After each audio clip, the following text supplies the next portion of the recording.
রাফি তোমরা কখন আসছো? এই রে সাকিব কি অবস্থা? আছে এই শেষ হয়ে গেছে বেটা। কিছুই তো নাই। আচ্ছা তোকে কিনে দেবেন চল চল। তুই শেষ করে দিলি কেন এটা?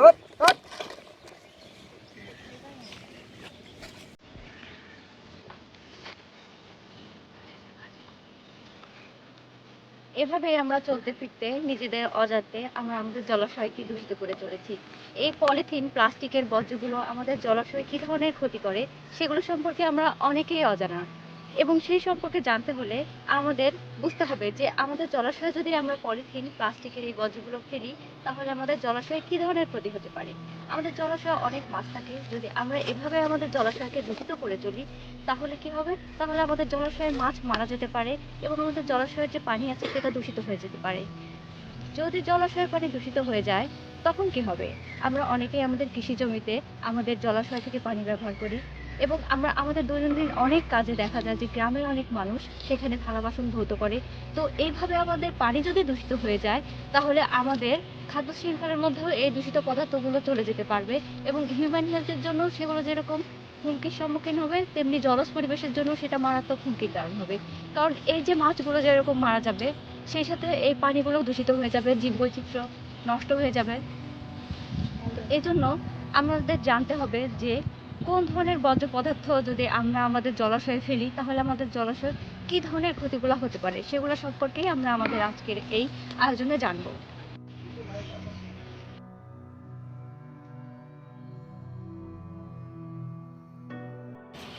আজকে আমরা এসেছি রাজশাহী বিশ্ববিদ্যালয়ের স্যার জগদীশ চন্দ্র বসু একাডেমিক ভবনের পেছনের জলাভূমি সংলগ্ন এলাকায়। আমরা এসেছি লিনার্কের পক্ষ থেকে।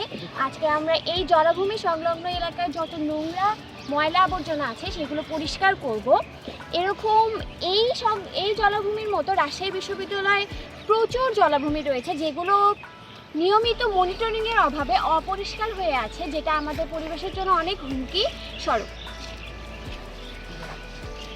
তো আমাদের প্রশাসনের কাছে একটাই দাবি যে এই সব যেগুলো জলাভূমি আমাদের ক্যাম্পাসে রয়েছে সেগুলো সব কিছু নিয়মিত মনিটরিং করা হোক এবং নিয়মিত সেগুলোকে পরিষ্কারের ব্যবস্থা করা হোক। আমরা আজকে সকাল থেকে যখন আমরা ক্যাম্পাসে ঘুরেছি তখন বিভিন্ন জলাশয় দেখেছি যেগুলো আসলে এই ময়লা পড়ার কারণে দিন দিন জলাশয়গুলোর থেকে বাজে গন্ধ বের হচ্ছে। যেমন থার্ড সায়েন্সের পাশের জলাশয়টাতে অ্যালগাল ব্লুম হয়ে গেছে অলরেডি। তারপর এই সব জলাভূমিতে আমরা প্রচুর প্লাস্টিক দেখছি, প্লাস্টিকের বোতল, চিপসের প্যাকেট। তো এগুলো আসলে আমাদের সকলকে সচেতন হতে হবে। পাশাপাশি প্রশাসনের কাছ থেকে আমরা সাহায্য চাচ্ছি যাতে প্রশাসন নিয়মিত একটা মনিটরিং টিম রাখে এবং এটা পরিষ্কারের ব্যবস্থা রাখে। এবং প্রশাসনের কাছে আরেকটা আবদার করতে চাচ্ছি, সেটা হলো যে আমরা যারা স্টুডেন্ট আছি তাদেরকেও যাতে সচেতন করার জন্য প্রশাসন একটু উদ্যোগী হয়। আর পাশাপাশি আমরা দেখি যে প্রশাসন আমাদের বিভিন্ন মালিক কাজ করে তারাও এই ব্যাপারটা একটু অনীহা করে চলে। তো তাদেরকেও সচেতন করাটা আমার মনে হয় এই বিশেষ জরুরি। তো আমরা সবাই মিলে যদি একসাথে কাজ করি আশা করি আমাদের ক্যাম্পাসের সকল জলাশয় অনেক বেশি জীববৈচিত্র্যময় হবে এবং আমরা একটা ভালো পরিবেশে থাকতে পারবো যেটা আসলে অনেক বেশি সমৃদ্ধ জীববৈচিত্র্যময় হবে।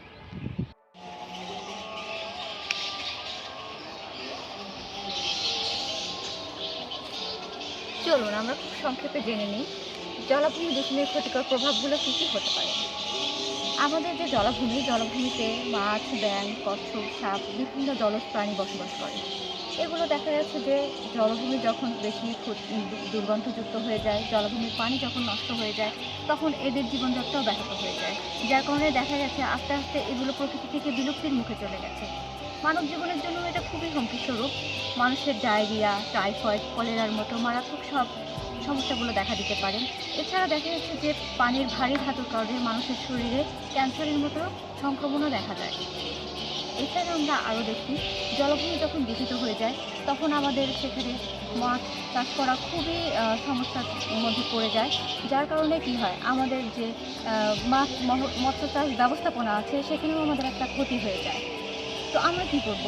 আমরা এই জলাভূমিকে আমাদের ইচ্ছা মতো যখন যা কিছু ফেলে দূষিত করব না, আমরা এগুলোতে বর্জ্য ব্যবস্থাপনার ব্যবস্থা করব। আমরা যখন যা ইচ্ছা পলিথিন, প্লাস্টিক এগুলো আমাদের জলাভূমিতে আমরা ফেলবো না। এবং আমরা সরকারি উদ্যোগে চেষ্টা করব যে আমাদের যে জলাভূমিগুলো আছে সেগুলোতে যেন প্রতিনিয়ত ক্লিনিংয়ের ব্যবস্থা করা হয় এবং প্রপার বর্জ্য ব্যবস্থাপনাগুলো করা হয়। তাহলে হবে আমাদের জলাভূমির পরিবেশ যেমন রক্ষা হবে, তেমনি আমাদের জলাভূমিতে যে জলজ প্রাণী আছে, উদ্ভিদগুলো আছে, সেগুলো যেমন রক্ষা পাবে, সাথে আমাদের অতিথি পাখিগুলো এই জলাভূমিতে অবাধে চলাচল করতে পারবে এবং তাদের আসার এবং থাকার জন্য ভালো একটা উপযোগী পরিবেশ তৈরি হবে। তাহলে দেখা যাবে যে আমাদের জীববৈচিত্র্য আস্তে আস্তে অনেক বাড়বে। তাহলে আমরা বলতে পারি আমাদের এই জলাভূমি হচ্ছে প্রাকৃতিক পরিবেশ এবং আমাদের জীবের জন্য আঘাত। এই দূষণ মানে আমাদের নিজেদের জীবনকে বিপন্ন করা, আমাদের অর্থ সম্পদের একটা মারাত্মক ক্ষতি করা। এজন্য আমরা আমাদের জলাভূমিকে সবসময় নিরাপদ এবং পরিষ্কার পরিচ্ছন্ন রাখতে চেষ্টা করব।